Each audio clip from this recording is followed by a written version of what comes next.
எதிர்நோக்கியவர்களாக நாம் எல்லாம் இந்த மஜ்லிஸில் வந்திருக்கிறோம்.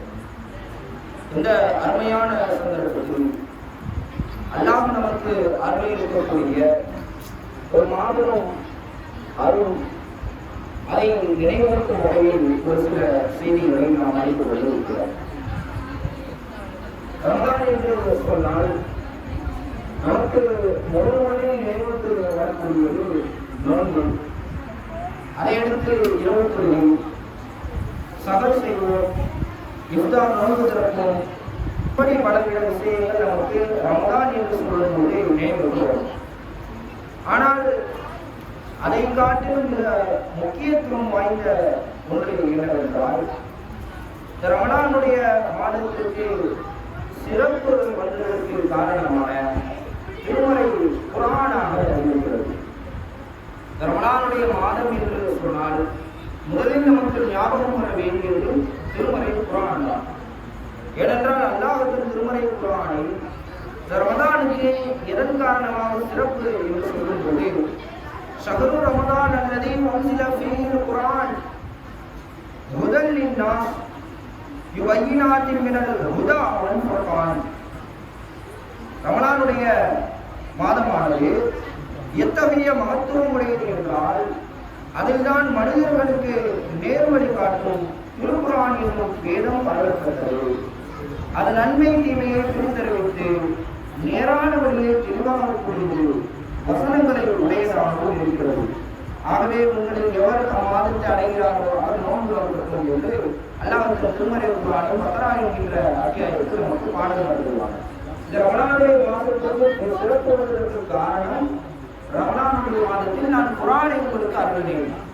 நன்மை தீமையை பிரிந்தறிவிக்கக்கூடிய, உங்களுக்கு நேர்வழி காட்டக்கூடிய குர்ஆனை உங்களுக்கு தந்ததன் காரணமாகத்தான் ஏனைய 12 மாதங்கள் முஹர்ரம், ஸஃபர், ரபீஉல் அவ்வல், ரபீஉல் ஆஹிர் 12 மாதங்களாக இருந்தாலும் ரமலானை மட்டும் உங்களுக்கு மகத்துவம் உடையதாக, அருள் நிறைந்ததாக, கண்ணியத்திற்குரியதாக உங்களுக்கு அடையாளப்படுகிறது என்று அல்லாஹ் திருமறை குர்ஆனில் பேசுகிறார். ரமலானுடைய மாதத்தில் குர்ஆனை ஓதச் சொல்லி நம்முடைய மார்க்கம் அதிகமாக நமக்கு ஆர்வம் கொண்டுள்ளது. அல்லாஹ்வுடைய தூதர்கள் சொன்னார்கள், குர்ஆனை நீங்கள் ஓதுங்கள், குர்ஆனுடைய ஒரு எழுத்துக்கு 10 நன்மைகளை அல்லாஹ் உங்களுக்கு தருகிறான். அலிஃப் லாம் மீம் என்பதை உங்களுக்கு ஒரு எழுத்து என்று சொல்ல மாட்டேன். மாறாக அலிஃபுன் சர்ஃபுன், அலிஃப் ஒரு எழுத்து, லாமுன் சர்ஃபுன், லாம் ஒரு எழுத்து, மீமுன் சர்ஃபுன், மீம் ஒரு எழுத்து. அலிஃப் லாம் மீம் என்கின்ற 3 எழுத்தை நீங்கள் சொல்வதன் மூலமாக 30 நன்மையை அடைந்து கொள்கிறீர்கள் என்று அல்லாஹ்வுடைய தூதர் சொல்லக்கூடிய செய்தியை பார்க்கிறோம். ஏனைய மாதங்களில் குர்ஆனை ஓதினால் 30 நன்மை, ஒரு எழுத்திற்கு 10 நன்மையை தரக்கூடிய இறைவன் அந்த குர்ஆன் அருளிய இந்த மாதத்தில் குர்ஆனை ஓதினால் எத்தகைய நன்மையை அளித்தருவான் என்பதை நாம் கற்பனை செய்து பார்க்க வேண்டும். நாம் எல்லாம் இந்த ரமலானுடைய மாதத்தில் குர்ஆனை ஓதுவதற்கு தொடக்கம் காட்டுகிறோம், சோம்பல் படுகிறோம். ஆனால் அல்லாஹ்வுடைய தூதரை எடுத்துக்கொண்டால் அது வரையிலும் ரமலானுடைய மாதம் வரையிலும் எவ்வளவு வசனங்கள் அருளப்பட்டதோ அந்த எல்லா வசனங்களையும் திருப்பி பார்ப்பாங்க, ரிவிஷன் கொடுக்கப்படுறவங்களுக்கு ரிவைஸ் பண்ணுவாங்க. ஜிப்ரீல் அலைஹிஸ்ஸலாம் ஒவ்வொரு மாதமும் அல்லாஹ்வுடைய ஒவ்வொரு ரமலானுடைய மாதமும் அல்லாஹ்வுடைய தூதரிடத்தில் வந்து அதுவரையிலும் என்னென்ன வசனங்கள் எல்லாம் அருளப்பட்டதோ எல்லா வசனங்களையும் அல்லாஹ்வுடைய தூதருக்கு ரிவைஸ் பண்ணக்கூடிய இதற்கு நடைபெறும். அல்லாஹ்வுடைய தூதர் அவர்கள் மரணிப்பதற்கு முந்தைய ரமலானில் 2 முறை குர்ஆன் திருத்தல் செய்யப்பட்டது என்கின்ற செய்தியை நம்மால் ஹதீஸ்களில் பார்க்க முடியும். அல்லாஹ்வுடைய தூதரை பின்பற்றினோம் என்று சொல்கிறோம். உஸ்வத்துல் ஹஸனா அழகிய முன்மாதிரி என்று அல்லாஹ் குர்ஆனில் சொல்கிறான். அந்த அல்லாஹ்வுடைய தூதரை பின்பற்றக்கூடிய நாம் நம்முடைய வாழ்வில் இந்த ரமலானில் எத்தகைய தொடர்பை குர்ஆனோடு ஏற்படுத்தியிருக்கிறோம் என்பதை நாம் தான் சிந்தித்து பார்க்க கடமைப்பட்டிருக்கிறோம். இன்னும் சொல்ல வேண்டும் என்றால், குர்ஆனை நாம் ஓதுவதனால், குர்ஆனோடு தொடர்பு வைத்து வருவதனால் என்னென்ன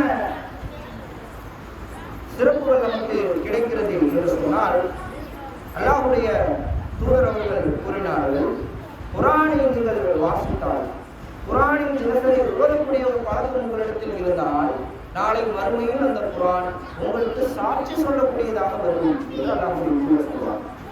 அல்லாஹ்வுடைய தூதர் சொல்லக்கூடிய செய்தி புகாரி என்கின்ற ஹதீஸில் பதிவு செய்யப்பட்டிருக்கிறது. இக்ரவுல் குர்ஆன், நீங்கள் குர்ஆனை ஓதுங்கள். ஃபஇன்னஹு யதீமு யௌமல் கியாமத்தி ஷிஃபல் அஹ்ஸாபி இக்ரா.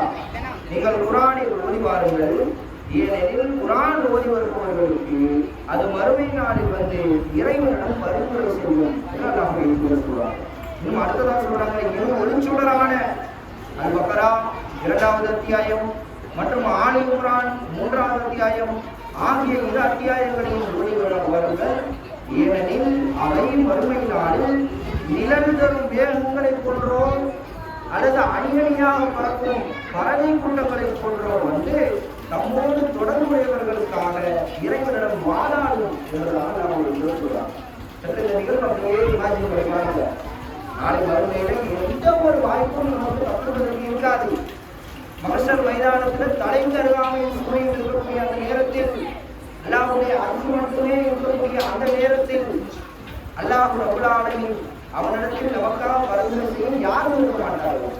நம்முடைய தாய் உறவு கூட, நம்முடைய தந்தை உறவு கூட, நம்முடைய பார்த்து நம்முடைய உறவினர்கள் கூட ஓடுவார்கள் என்று இஸ்லாமிய மார்க்கம் சொல்கிறது. நபிமார்களிடத்தில் போய் கேட்போம், ஆதம் நபியிடத்தில் கேட்டால் இன்றைய தினத்தில் அல்லாஹ்வுடைய பார்க்கலை போன்ற கோபத்தில் அல்லாஹ் எவ்வளவு கோபத்தில் தெரியுமா? இந்த மாதிரி கோபத்தை முன்னாடி நான் பார்த்ததில்லை, இதற்கு கூட பார்க்க போதில்லை. எனவே இன்னைக்கு எனக்கே என்ன ஆக போகுதுன்னு தெரியல. இப்போ கேட்டா இன்னொரு நபி அதே போன்று பதிலளிப்பார்கள். ஒவ்வொரு நபியாக சொல்லுவோம், அல்லாஹ் தன் திருமறை குர்ஆனில் என்னுடைய உற்ற நண்பன் இப்ராஹிம் உண்மை நிறைவிடம் என்று சொல்கிறானே, இப்ராஹிமுக்கு போனா அவங்க சொல்லுவாங்கன்னா, நான் என்னுடைய வாழ்க்கையில 3 பொய் சொல்லிட்டேன். 3 பொய் சொல்றாங்க. இன்னைக்கு நம்மளாம் வாயத்திறந்தா பொய்யா வரும். இப்ராஹிமுக்கு சொல்றது, என்னுடைய வாழ்க்கையில 3 பொய் சொல்லிட்டேன், அதனால அல்லாஹ் இதை கண்டுபிடிவானோ என்று நான் பயப்படுறேன். அதனால உங்களுக்காக அல்லாஹ்ட்ட பேசக்கூடிய அளவுக்கு என்னால முடியாது, நீங்க வேற நபியை பார்த்து போங்க.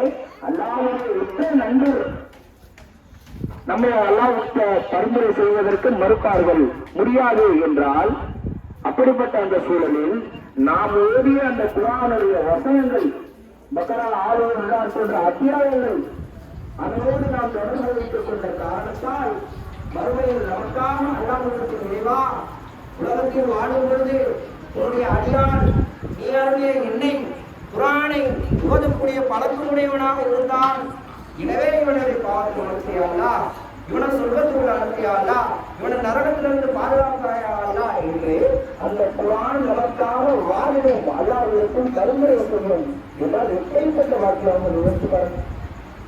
கற்பனை செய்ய முடியுமா? எந்த வாய்ப்பும் இல்லாத நேரத்தில் அவங்க குர்ஆன் நமக்காக இருக்கிறார். அந்த குர்ஆனோடு எப்படிப்பட்ட தொடர்பை நாம் ஏற்படுத்திக் கொள்ள வேண்டும் என்பதை நாளே கடமைப்பட்டிருக்கோம். இன்னும் இந்த குர்ஆனை பற்றி சொல்லிட்டே போகலாம், நேரம் குறைவாக இருந்ததுனால் 20 செய்து கமலானுடைய மாதம். கமலானுடைய மாதத்திற்கு சிறப்பு என்றால் திருமறை குர்ஆன்.